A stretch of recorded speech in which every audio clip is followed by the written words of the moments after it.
Hey Raghunath, tell everyone about our Patreon community. Sure, Kaustubha. The Wisdom of the Sages Patreon community is an incredible online yoga resource. If you like the type of yoga wisdom and culture we share on the show, then our Patreon community is a great next step. This is a listener-supported podcast, and any level of sponsorship will unlock a wide range of live and archived classes, talks, and even workshops. Raghunath teaches, I teach, and we have a host of other excellent teachers on topics ranging from yoga philosophy, asana classes, storytelling, Ayurveda, kirtan, cooking, meditation, and a lot more. We even have an incredible online Bhakti 12-step recovery group. So if you want to check it out, go to patreon.com/wisdom of the sages. All right, let's get it on. Om Namo Bhagavate Vasudevaya. Om Namo Bhagavate Vasudevaya. Om Namo Bhagavate Vasudevaya.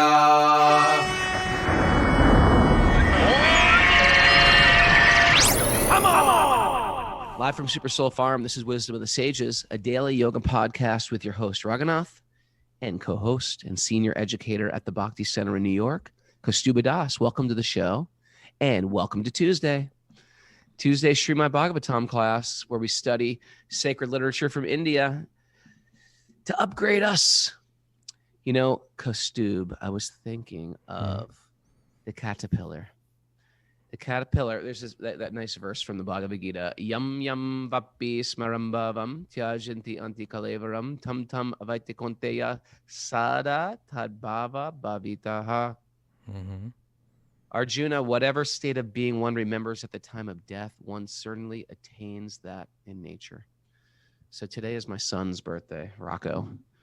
How old is he? I was just thinking, it's sort of like... How old's Rocco?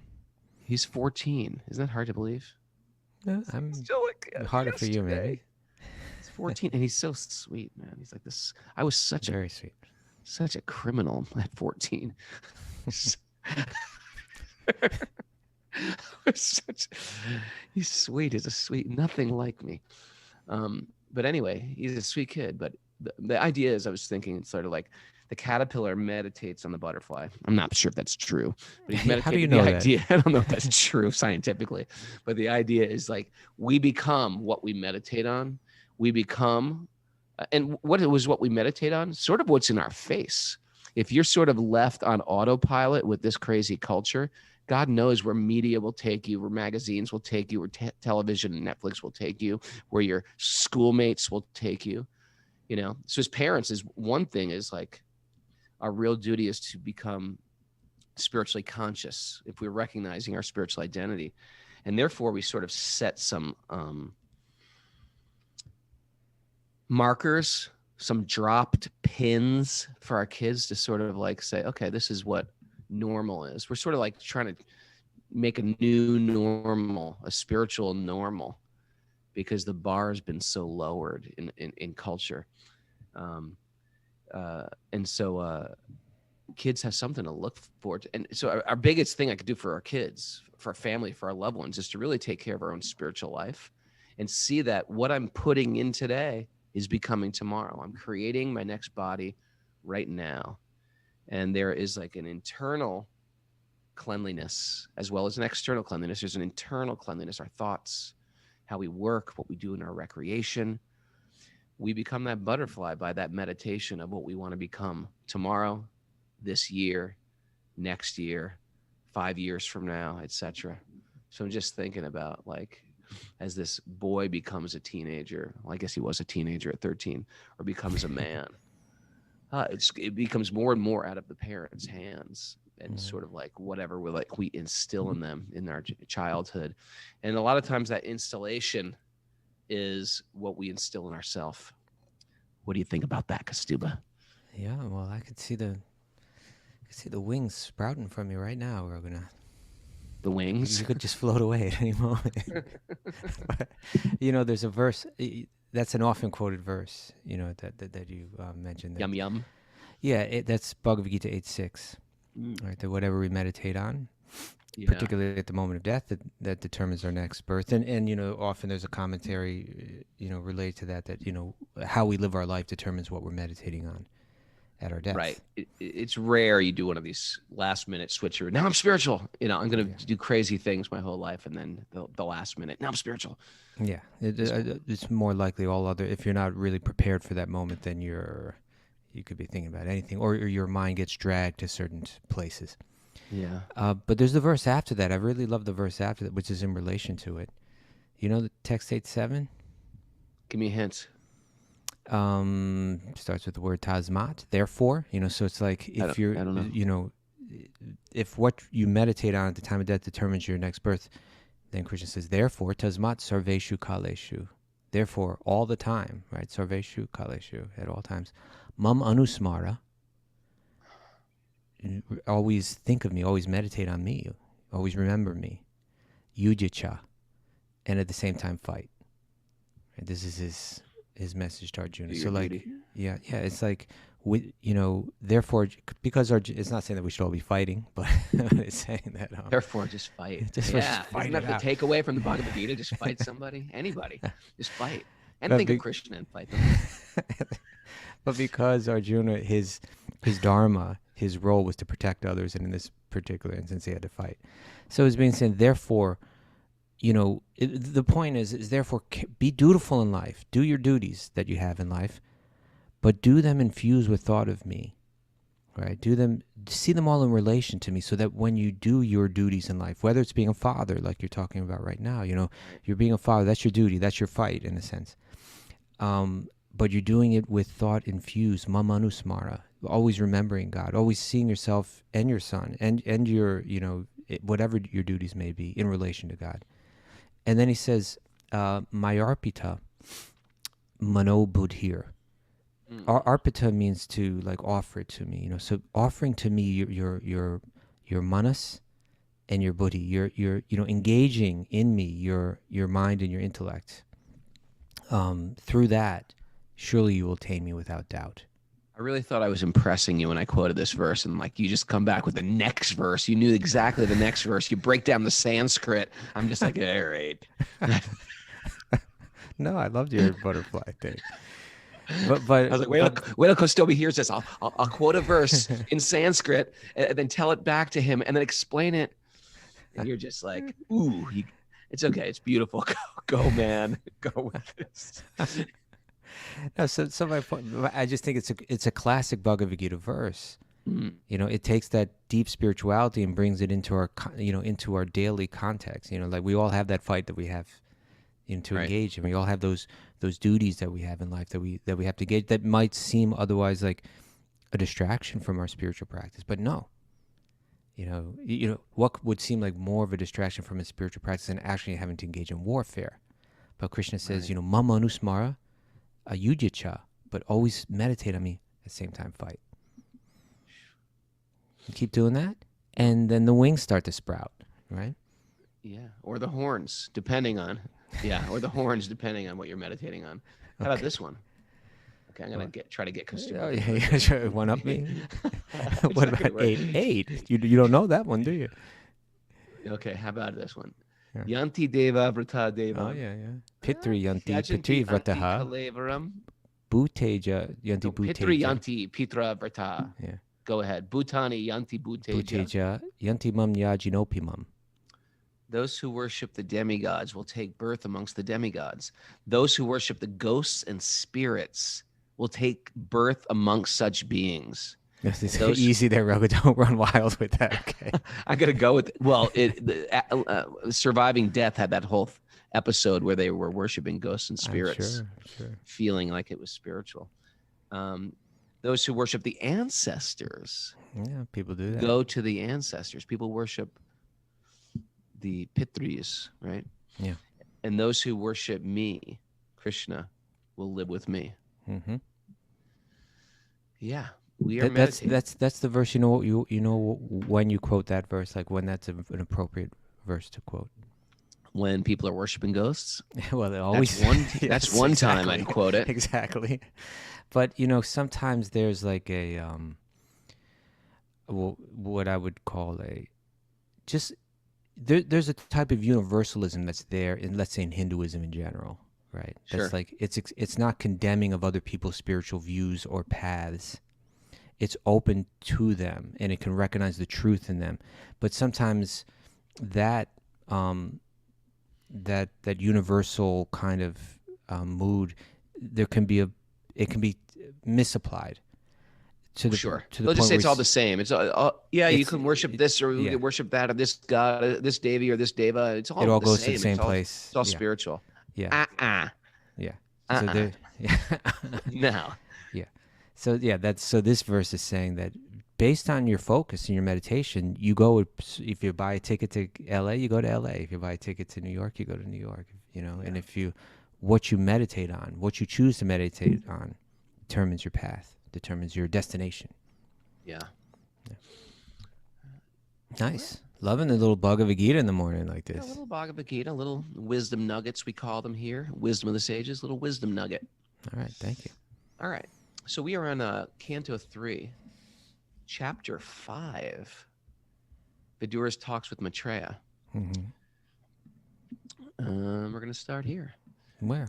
What text Narayanam. number? Oh, okay. With the mantras, the secret mantras. All right, cool. Narayanam namaskritya, naram chaiva narottama, devim saraswatim vyasam tato jayam mudiraye. Before reciting the Srimad Bhagavatam, which is our very means of conquest, one should first offer obeisances to the Supreme Lord Narayan, unto Narayan Rishi, the supermost human being, unto Mother Saraswati, the goddess of learning, and to Srila Vyasadeva, the author. Nasta prayeshva badreshu nityam bhagavat sevaya bhagavati uttama shloke bhaktir bhavati naishtaki. By regular attendance in classes in the Bhagavatam and by rendering service to the pure devotee, all that is troublesome to the heart is almost completely destroyed, and loving service to the personality of Godhead, who is praised with transcendental songs, is established as an irrevocable fact. Om Jnana-timirandasya Jnananjana-shalakaya Chakshurunmilitam Yena Tasmai Shri Gurave Namaha. I offer my respectful obeisances to my spiritual masters who have opened my eyes, which were blinded by the darkness of ignorance with the ointment of knowledge. So, text 5? Text 3. Text 3. Oh, my Lord, great philanthropic souls, travel the earth on behalf of the Supreme Personality of Godhead to show compassion to the fallen souls who are averse to the sense of subordination to the Lord. All right, who's speaking, Raghu? This is, let's see, Sukadev to Vidura. No, Vidura to Maitreya. Vidura to Maitreya? Vidura is speaking to Maitreya. Okay, he's glorifying Maitreya. Is that what's going on? Yeah, well, he's beginning his questioning of him. He's in the previous verse, he was saying, hey, everyone's searching for happiness, but they're going about it the wrong way, and it's not working, and it's backfiring, and I need some help from you. Looking for love in all the wrong places, perhaps. Yeah, that's a classic.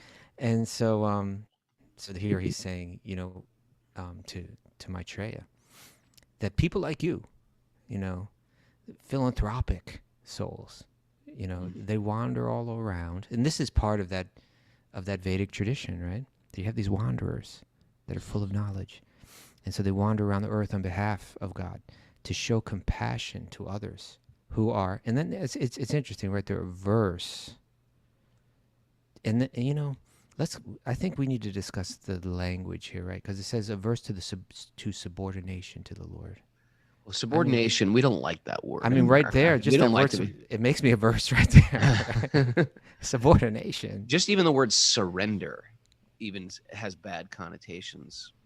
The word, words take on new meanings over time. We see that happening all the time. Yeah. Redefining words. So on Saturday when we had the question and answer, you were asked about surrender, right? Remember that? Do you remember that? Yeah. Right. And he said, Kent asked, how do you surrender to God? How do you surrender to Krishna? Yeah. And my answer was, you're giving a little bit of time per day to whatever your thoughts were thinking, and now you're giving them to hearing. Just Like a when you're little, listening to the just a Bhagavatam. little time. Well, Because that depending- verse I just quoted was, what was it? What was it again? Tasmat sarveshu kaleshu. Therefore, all the time, Krishna's asking. Surrender means in little increments. We're doing In increments, okay. perhaps, Building, growing, perhaps yeah. whatever time you're giving back to spirit, that's a surrender. Even if it's 1 minute, or it could be 24/7. The idea samadhi is 24/7. You cannot stop thinking. You're absorbed in that thought. Yeah. And that's great, and that's all very helpful. In other words, surrender is like, okay, I got a certain amount of time, let me surrender that time. I got, I have a body, let me surrender the body, right? I have intellect, let me surrender my intellect. It's like everything I give, my body, my mind, my words. Let me use my words. Let me surrender them, to the will of God. But it's, I think an interesting way to think of the word surrender in relation, in the context that we're speaking about, is this kind of like when you try something and you try something and you try something, you have your own will, and you're trying to make it work, and you're trying to make it work, and at a certain point, you recognize this isn't working, right? And then you surrender. Right. You give up the attempt that you're trying, recognizing that it's futile, right? Sure. Then you surrender. Then you give up. And so that's like, it's the ignorant person who keeps trying the same thing, and it keeps failing, and keeps trying and keeps trying and keeps trying. It's the intelligent person and ultimately the happier person that recognizes the futility of their material endeavor and surrenders. Right? Yeah. And so that's one way I like to, there's also the idea, and this, I'm hesitant to use this as an example because of the nature of, like sexual politics and all of that. But like the idea of a lover surrendering to another lover, right? Like you're being, someone's being wooed, right? And they're Wooed? resisting. Yeah. Wooed. You like that word? I was wooed. Yeah. And so I've wooed in the past, and have you wooed? I've Wooed wooed, been and I've wooed? been wooed. Okay. So, like sometimes, and let's say there's a hesitancy there for there might be so many reasons, right? Why someone might hesitate, even though they, sometimes they even want to, but there's whatever reasons are there holding them back. But at a certain point, one's heart becomes one. Mm-hmm. Right? One's heart becomes one. And this is what all the films, the romantic films and romantic comedies and all kind of play with this idea, right? Just surrender. Yeah, well, like in other words, there's a hesitation to surrender. There's an aversion to surrender. The word here in this verse is averse. But eventually the heart becomes, the circumstances are such that the one who's doing the wooing, demonstrates their love in a particular way. And the person is won over, and they surrender. Right. So this verse is pointing out that we're largely averse to the idea of surrender. And I got a quote here, Raghunath. I wanted to share with you this morning, but you didn't answer the phone. Oh, sorry. So I'm just springing it on you. We didn't have time for our little mandate today. A little get together. I felt dissed, quite honestly. It was like. Not as this is when I see that sign that says call rejected. That's. Does it actually say call rejected? Yeah, it actually tells you that. When you press the red button instead of the green button, it says call rejected. On WhatsApp, it's like, oh, all right, thanks. Thanks, Raghu. You didn't know that, huh?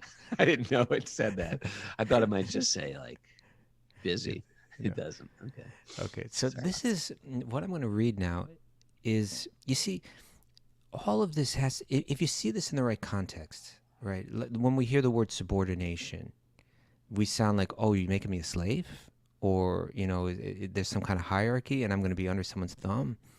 But really, I think when we hear this kind of language, try to see it as like the language. Put it in the context of the language of love, and so surrender, see it in terms of love, And this is what I'm going to read from now. It was an essay from Bhakti-yogi Thakur, okay, who You're you good. mentioned a month You're or so back. good. We You're got so prepared. Well, it's, I appreciate that. I just see what I see stuff, and I say, oh, that would be great for the show, right? Yeah. So this is an essay that he published in a journal called the Sajjanatoshini in 1896, a long time ago. We were mentioning him the other day on the show, Bhakti-yogi Thakur. Yeah. His son was Prabhupada's guru. And his son was this very strict, renounced, celibate monk, massive, like, spreader of the holy name all over India, thousands of disciples. Some Powerful figure. Sanskrit master, like prodigy from childhood. And this is his father, who's in the world, really in the world, setting a whole nother example of how to do family life, so like refined. And he was a high court judge, and he was a very, very prolific author and songwriter. That's right. And a very interesting dresser. Have you noticed that? He had different outfits that He had a lot of interesting outfits. Yeah. Different types of hats. Yeah. Very cool hats. It's sort of like, whoa, where is that, a Vedic hat, or is that just a hat? Got a fez on or something like that. I know, it's got a cool hat. Okay, so but you're gonna brilliant thinker, and it's funny, because like the tension between liberal and conservative is there, like in all spheres, Right. It's always there. It's always there, and even amongst father and son, and yet they're still got the same goal. Like I don't know if there's any tension between them. No, I'm saying they coexist. Well, my point is that I see amongst the community of bhakti yogis, those with a more conservative bent, whether it's social or politically, Yeah. They tend to quote Srila Bhaktisiddhanta Saraswati Thakur, because he's got he's all easy these to find strong all these quotes. Strict, yeah. And then but the liberal thinkers, they're very attracted to Bhaktivinoda Thakur. Yeah. And he's got some very liberal things to say. Incredibly Did you liberal. actually say that? Whoa. I always quote him. Kaustubha always quotes Bhaktisiddhanta. No. I love Bhaktivinoda Thakur. I'm quoting him right now. You ready? Okay, let's hear. So this is I'll read it and we'll discuss it. Okay. And I think we'll find that hopefully it's relevant to what we're discussing. He says, Krishna's transcendental pastimes in the spiritual world in Vraja are eternal. The soul, meaning all of us, is a minute sentient particle and is therefore eligible to participate in those pastimes. Like, we all have a loving connection with God that we are eligible to engage in. A minute sentient particle. That's right. That's cool. what we are. A little spark, right? Oh, minute. When the soul is in bondage, when we're in the material world and confused by it and misidentifying and so on, their transcendental identity appears in an illusory form as his subtle and gross bodies. Meaning, when that little spark, each one of us, is bound in the material world, we identify with, he says, the subtle and gross bodies, meaning I identify with my mind, I identify with my body. I think I'm a man. I think I'm this, all these likes and dislikes that have been programmed into my mind through my experience in life, I identify with them as being part of my identity. Right? Check. Okay, Yep. Check. Check. Verified. Now he says, similarly, the pure love for Krishna that is found within the transcendental identity appears in an illusory form. In other words, I have love as my nature, but because I'm identifying with my body and mind, that love is going to start to get transferred. So he says, similarly, the pure love for God that is found within the transcendental identity, that is found in my real identity, in my real ego, who I really am, it appears in an illusory form as love for mundane science or mundane objects. I become attracted to other objects of love. Therefore, bodily love or mental love are simply distortions of pure love for God. They're not true love, but because the soul has mistaken his own identity, he considers them to be real love.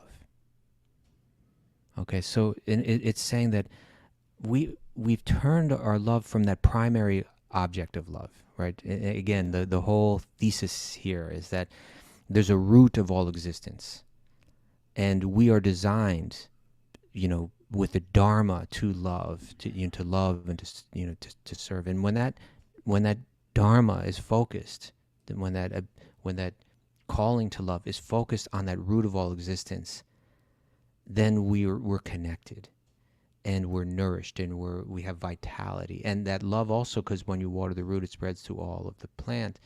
So when we connect with God, it spreads to every living entity. And that's the goal of yoga, and that's what we're meant to attain. But when we turn away, right, when we say, you know what, that object of love, I'm not so interested. Actually, I'm interested in taking that role. Like I would like to be the kind of the center of the equation, right? So then we enter into the material realm, a world of illusion. And it's saying that tendency to love, which is our nature, becomes focused on other objects. If I identify with my body and my mind, then what appeals to my body and my mind, I begin to see as the object of love. And so my original nature has now been subverted, right?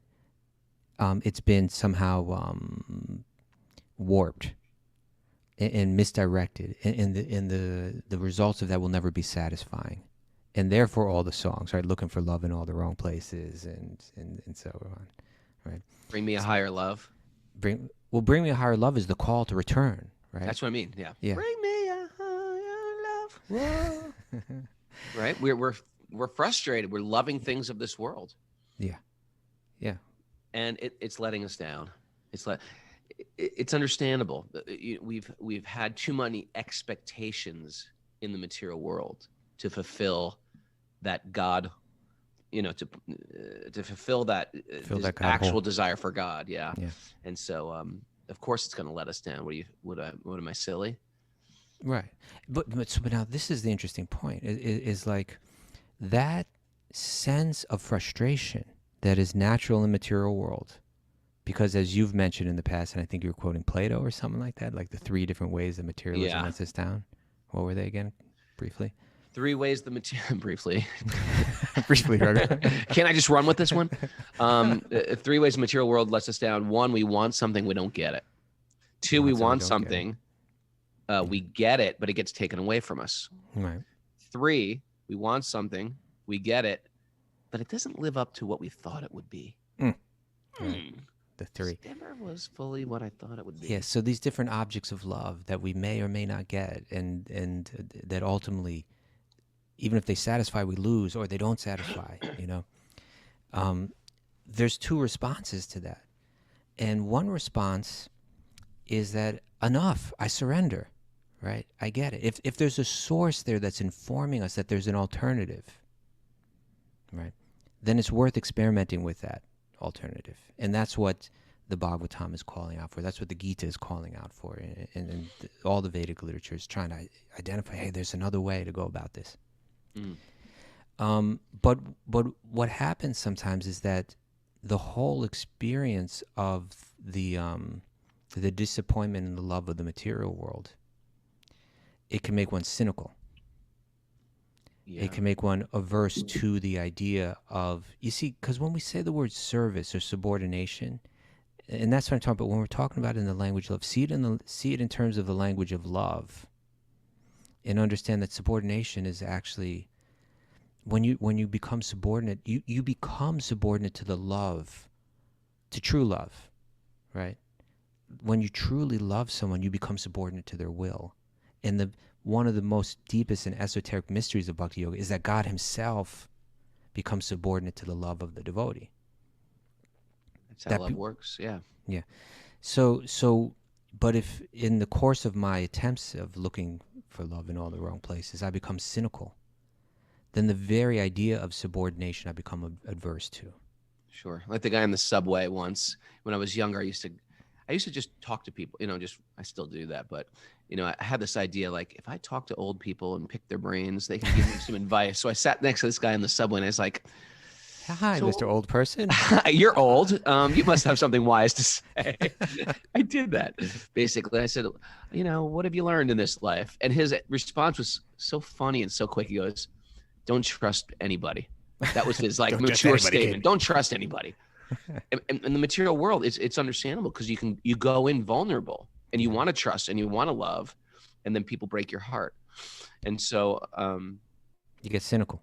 yeah, you get cynical. It's natural to get bitter or to trust that there's a greater force, greater than myself, with a greater plan. And that plan is a loving plan. It's not a malefic plan. It's not this paranoia. It's this pronoia that the world is working for me and for my evolution and for my edification.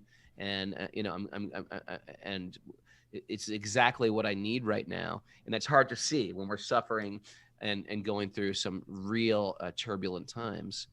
But it's meant to bring out love in us. And if we're feeling bitter or resentful or angry, we may not be like connecting with that. And Right. In other words, we're getting the wrong message.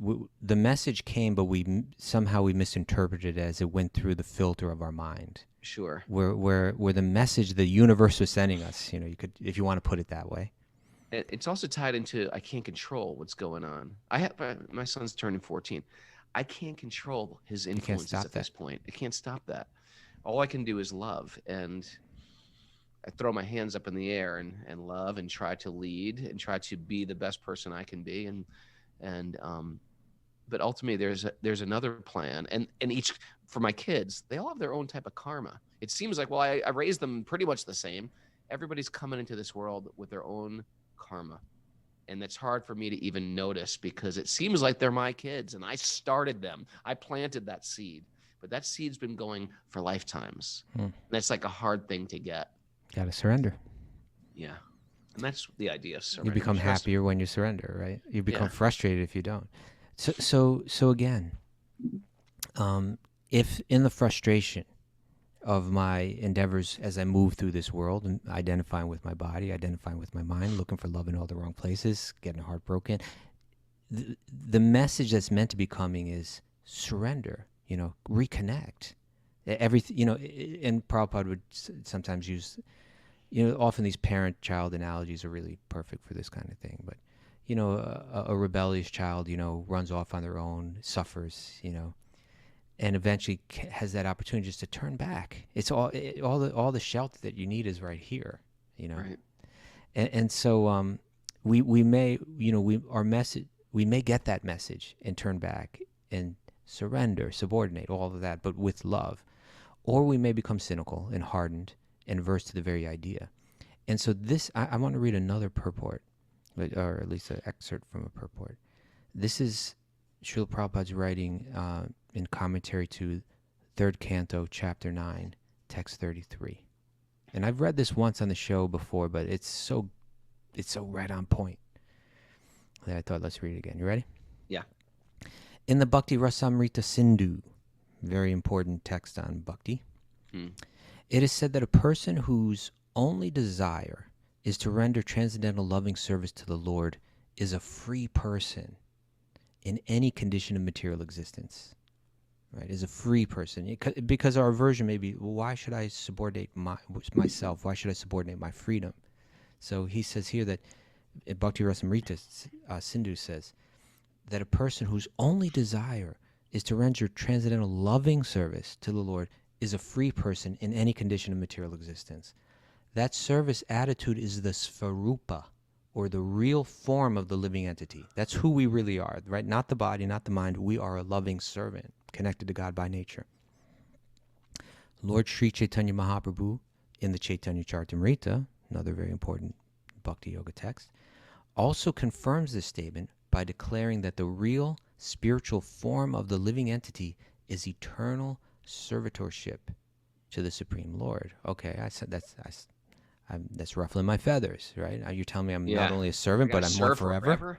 Right, eternally. When do I get my peace? When do I get my day in the sun? Yeah. So, it's like, what kind of slave religion are you belonging to? Okay, so this is an answer to that question. Now, the Mayavad school, and that means the school of, I want to be spiritual, I believe I'm eternal, but I don't like this idea of subordinating myself to some kind of anything monotheistic figure. I want to be God, right? I don't want to be subordinate to God, right?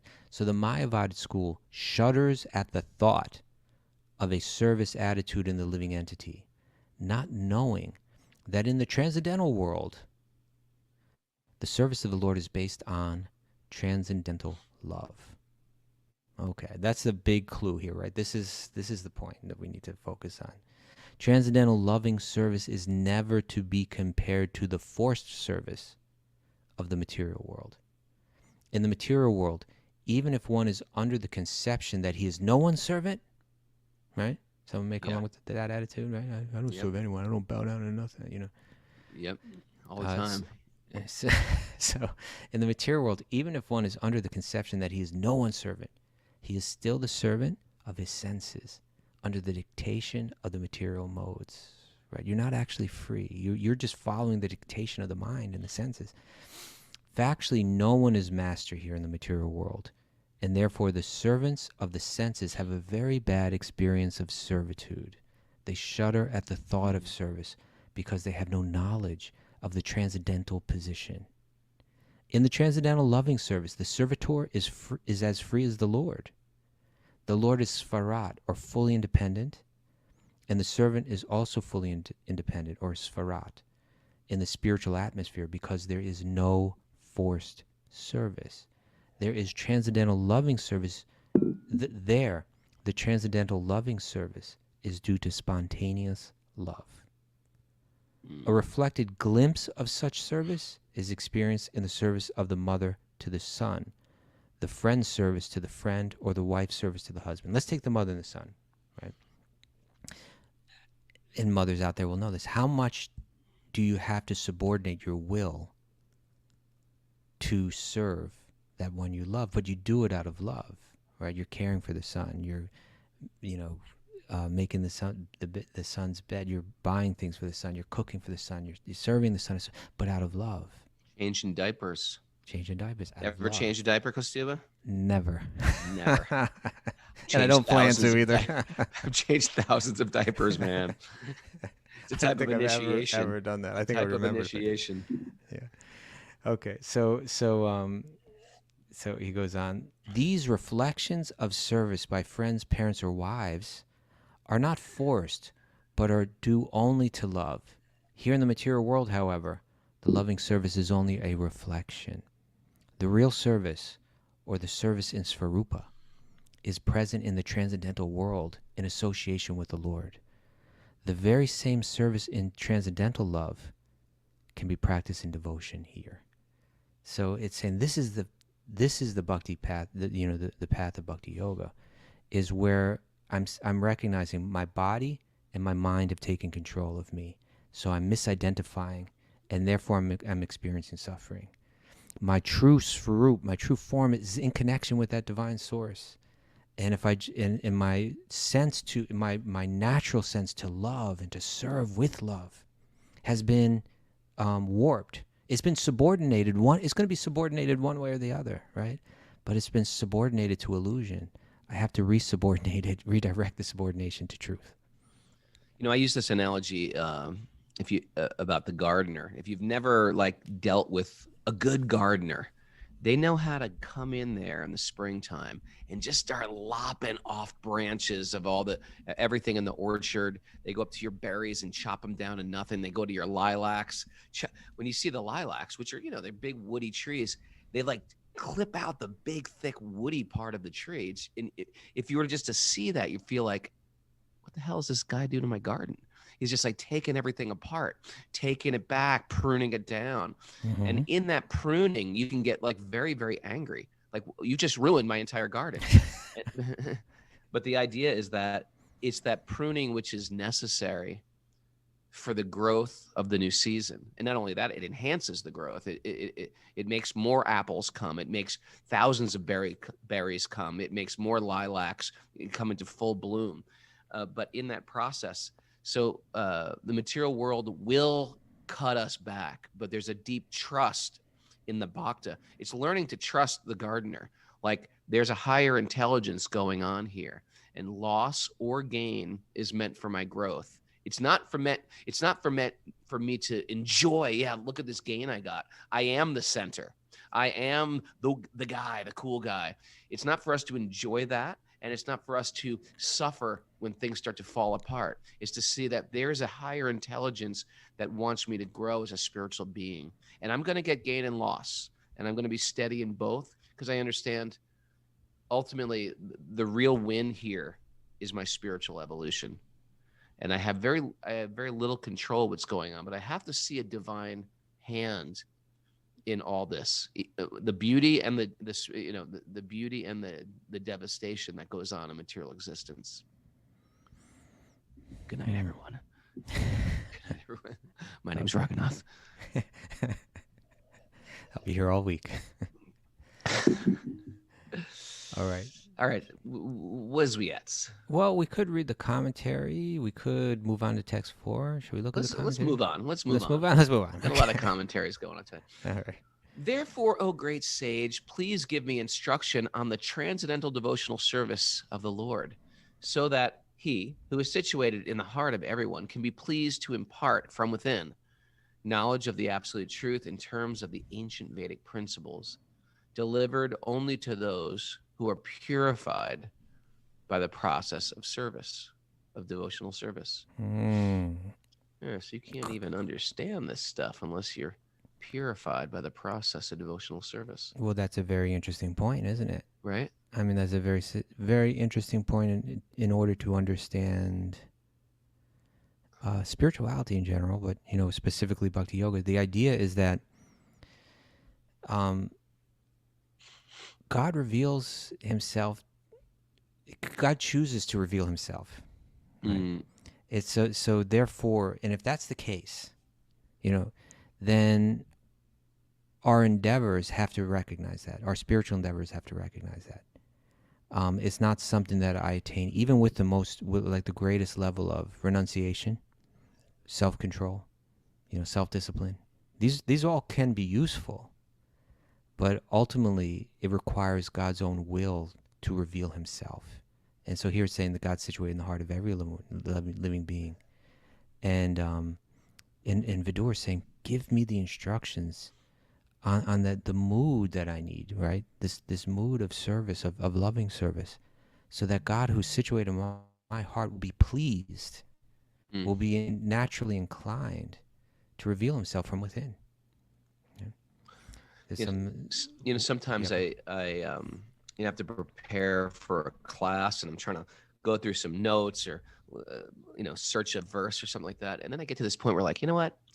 I'm just going to chant. I'm just going to sit here and chant, and then I'll let God do the talking. I feel like there's already sometimes there's information there, or we can be a medium for sort of spiritual information, but there's some work of clearing the channels, so sort of clearing the pathways, so that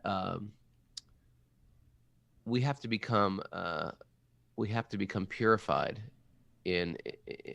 before we can deliver anything, and that's what our whole sort of process is, really.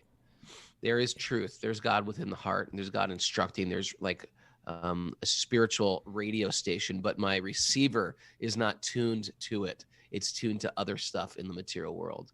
And so we're sort of like fine-tuning ourselves with our sadhana, with our spiritual practice, so we can hear that divine download, at every moment. And that becomes our internal GPS. Shall we check out the purport? There's some great Bhagavad Gita. Since we got started with Gita, let's dig in some more. Yeah. You want to hit it? You want me to hit it? You hit it, please. As already explained in the first canto of Srimad Bhagavatam, the absolute truth is realized in 3 different phases, although they are one and the same, in terms of the knower's capacity to understand. So there's the impersonal understanding of God, God's energy. There's God within the heart, and then there's God the person. The most capable transcendentalist amongst those 3, right? Amongst those who are realizing those 3, is the pure devotee of the Lord, who is without any tinge of fruitive actions or philosophical speculation, without any tinge of karma or jnana, without any tinge of saying, my happiness lies in in enjoying the things of this world, or my happiness lies in escaping the sufferings of this world and renouncing everything. So without a tinge of that, one is operating just based on love. He says, by devotional service only does one's heart become completely purified from all material coverings like karma, jnana, and yoga. And this is where you really, you have to understand the terms, because all those things can be favorable. But just to be clear, what's being said here is, and I'll read the sentence again, by devotional service only does one's heart become completely purified from all material coverings like karma, jnana, and yoga. That means it's artificial for me to have the karmic desire, which is I want the things of this world. It's artificial and an imposition on my true nature to have the jnanic motivation that I just want to escape the sufferings of this world and merge into the oneness. And that's an artificial desire. And it's also, and when it says yoga here, it's meaning specifically the desire for mystic yogic powers, like that. All of those, are. Some yoga gurus. Sorry to cut you off. Yeah. Some yoga gurus will say, this is the path. Yudhisthira was a karma yogi, or they'll say, Arjuna was a karma yogi. Prabhupada sees it because he's a bhakti master. He sees where the whole trip is going. He's always at a point of zoomed out. It's not some people will find it as a fault in Prabhupada. Like, why would he call, Yudhisthira a bhakti yogi? He's definitely a karma yogi. He's working in this world. He's a king. Prabhupada zoomed out. He sees like, okay, here's the destination. We're in Connecticut. We're driving to LA. You're going to go through Scranton. You're going to go through St. Louis. You're going to, you can't just say, well, he's from Scranton. No, he's visiting Scranton on his way to LA. You will naturally go through those phases. But the biggest picture is you're driving to LA. And so actually Prabhupada's seeing this is all bhakti yoga. But if you focus on the yoga that's getting you to the destination, you might end up just staying in that destination. And let's face it, who really wants to stay in Scranton? Some people, obviously. Some people the have point. moved there. That's the point here. Okay. That's the point here. No, who wants to stay? Yeah, that's the idea. We see the bigger picture of where we're going with all of this. And so some people will complain when they read these books. We're like, well, what's wrong with the karma yoga or the jnana yoga? I'm a jnana yogi. It's not the whole picture. Right. Okay. And so continuing, he goes on. Only in such a purified stage, a stage purified from, again, the desire to enjoy the material world, escape the material world, or get mystic powers, only in such a purified stage does the Lord, who is seated in everyone's heart with the individual soul, give instruction so that the devotee may reach the ultimate destination of going back home, back to Godhead, reconnecting. This is confirmed in Bhagavad Gita 10:10. Hit it. Tejam satata yuktanam bhajatam pratipurvakam dadadi buddhi yogam tam yena mupayanti te. Only when the Lord is satisfied with devotional service of the devotee does he impart knowledge, as he did for Arjuna and Uddhava, because he spoke the Bhagavad Gita to Arjuna and he spoke the Uddhava Gita to Uddhava. To those who are devoted to serving me with love, I give them the understanding by which they can come to me. That's right, 10:10. From within that heart, right? Because he's there in the heart. Yeah. Okay. Now, the Gyanis, the Yogis, and the Karmis, who he's just speaking about, cannot expect this direct cooperation of the Lord. They're not even asking for it. Right? They're not able to satisfy the Lord by transcendental loving service, nor do they believe in such service to the Lord. They don't think that that's the highest path. Mm-hmm. They think that actually any form is illusion. Right. If any form is illusion, then maybe your devotion and your bhakti is a good thing to, kind of get you really out of like the pits. But eventually you have to give that up. That idea of devotion to another is illusion, because ultimately everything is just one. There's no one to really have devotion for, because in the ultimate truth there is just one. Okay. So he says they do not believe in such service to the Lord. The bhakti process, as performed under the regulative principles of Vaidhi Bhakti, that means the beginner's practice where you're engaged in following the rules and that's your motive. I want to practice this to advance. Or devotional service following the prescribed rules and regulations, is defined by the revealed scriptures and confirmed by the great acharyas, the great teachers. This practice can help the neophyte rise to the stage of Raga Bhakti, the more advanced stage, where you're not just following rules, but you're acting out of spontaneous love, in which the Lord responds from within as the Chaita Guru, or the spiritual master as superconsciousness, the Paramatma. Mm. All transcendentalists, other than devotees, make no distinction between the individual soul and the supersoul, because they miscalculate the superconsciousness and the individual consciousness to be one and the same. I am God, right? This idea. Such miscalculation by the non-devotees makes them unfit to receive any direction from within, and therefore they are bereft of the direct cooperation of the Lord. They'll get indirect cooperation, but that direct cooperation they're not receiving because they're not asking for it. They actually don't want it. Now Prabhupada is going to start to allude to different Bhagavad Gita verses. He says, after many, many births, when such a non-dualist comes to sense that the Lord is worshipable and that the devotee is simultaneously one and different from the Lord, you know what? I am God, but also I'm not God too. I gotta recognize that, right? I'm God's energy, but I'm not God. Then only can they surrender unto the Lord Vasudeva. So that's Bahunam Janmana Ante Gyanavam Mam Prapadyante. That verse is being alluded to. Pure devotional service begins from that point. The process of understanding the absolute truth adopted by the misguided non-dualist is very difficult. Now that's also alluding to the 12th chapter of the Gita. Whereas the devotee's way of understanding the absolute truth comes directly from the Lord, who is pleased by devotional service. On behalf of many neophyte devotees, Vidura, at the very first instance, inquired from Maitreya about the path of devotional service by which the Lord, who is seated within the heart, can be pleased. All right. But just because we just have a few minutes left, I thought let's just quickly, what was Prabhupada alluding to there?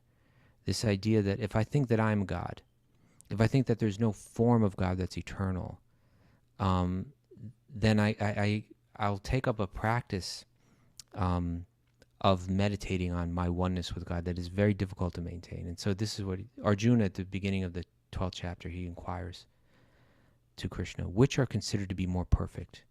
Those who are always properly engaged in your devotional service, or those who worship the impersonal Brahman, the unmanifested?